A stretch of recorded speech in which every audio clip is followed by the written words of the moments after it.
Mayong hapon, Pastor. Ayong hapon usab. Ani akong pangutana, Pastor. Kaning sa unang Korinto, 14 o sa 34 o 35. Okay. Paki-explain, Pastor. Okay, 1 Corinthians chapter 14, verse 34 o 35. So atong i-explain about manggod ni siya sa gitawag pahilumon sa iglesia ang babae igsoon, no? So atong i-explain ng kini nga context about sa pahilumon sa iglesia. Nagingon diri sa 33 o 34. Kung aduna may buot nila pakisayran, adto na sila sa ilang balay mangutana, sa ilang bana kay makaulaw sa babae ang pagsulti sulod sa iglesia. Okay. Now, ingani mga punto igsoon, tinuod ba gyud nga babae dili makasulti sulod sa iglesia? Or na ay context dinhi nga angay nato nga i-consider. Now, igsoon ingani. Sa Biblia, ang babae pwede makastorya. Unsa may rule sa prophet, di ba? Bago lang ko nagtubag ganina nga si Ellen White usa ka propeta, no? Unya sa Bible na say babae gyapon nga propeta igsoon atong tanahon. Luke chapter 2 verse 36. Okay? Lucas kapitulo 2 bersikulo 36.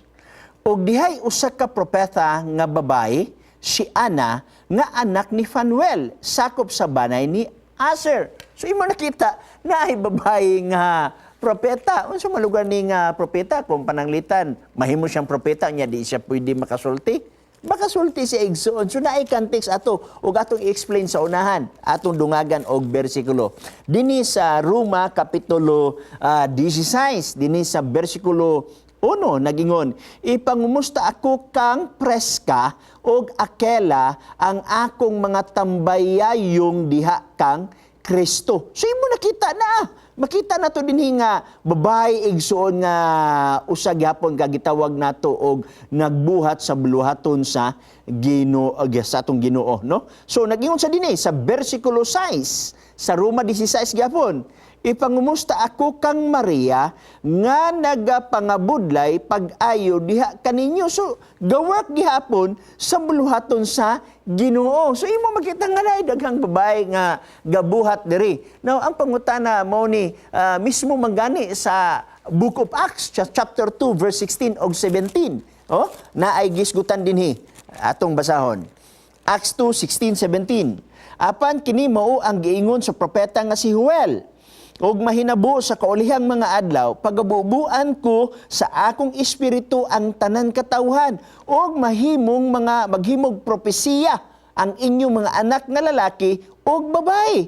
Uy, maghimo og propesiya, magprophesy. Makastorya na gyapon.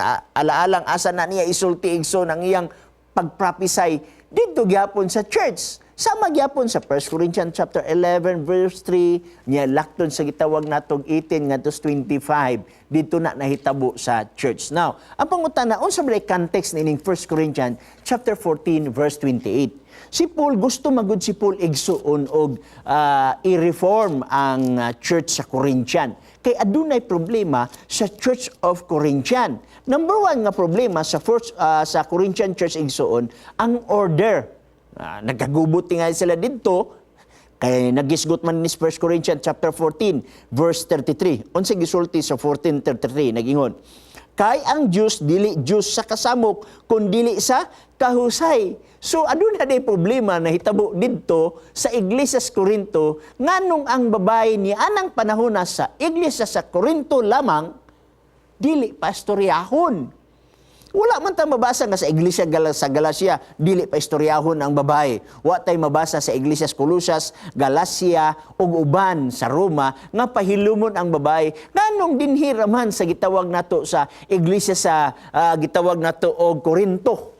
Tungod kay adunay problema. Mabitaw nag-ingon ni 33, kay ang Diyos dili Diyos sa kasamok, kun dili sa kahusay. So nagkagubot sila dito igsoon. No? Wala gid detalye ang gubot nila didto misangko sa pagtambag nga kanang mga babae diya sa iglesia sa Corinto pahiluma kung aduna may pangutana dito pa pangutana sa ba ilang balay kay nagkagubot na sila didto. Mao bitang gusto si Paul nga adunay kausay. Wa ni mahitabo sa Kolosas, wa ni mahitabo sa Galacia. So meaning to say ang paghisgot nini nga ang babae dili patingogon didto ra nga context sa unang Korinto kapitulo 14. Ikaduha nga problema nga nahitabo sa unang Korinto 14 nga musangko nga diin kinahanglang adunay order nga matud ni Paul.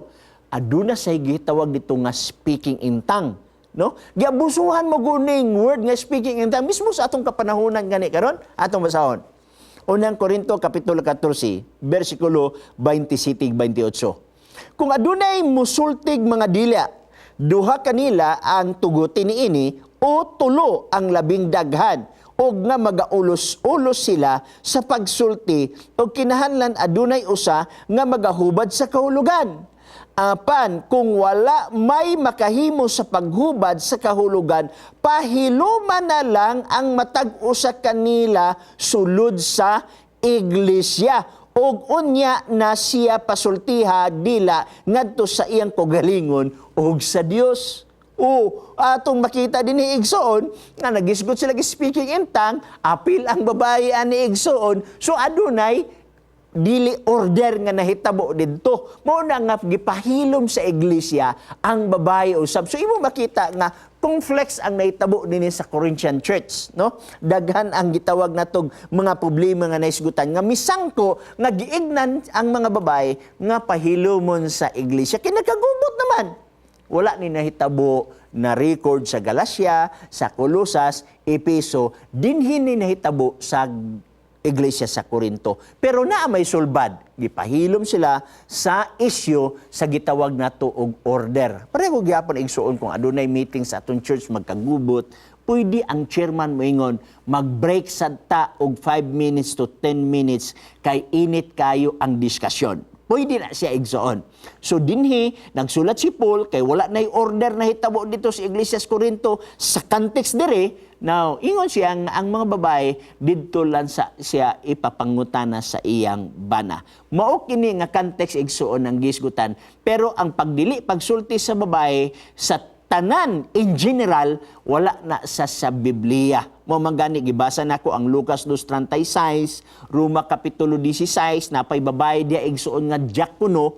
Ang diakono meaning to say igsuon usa na siya sa adunay position sulod sa church nga pwede sad siya makastorya. Mao na ang aton tubag sa jutay usab nimo nga pangutana igsuon gawas kung aduna kay follow up.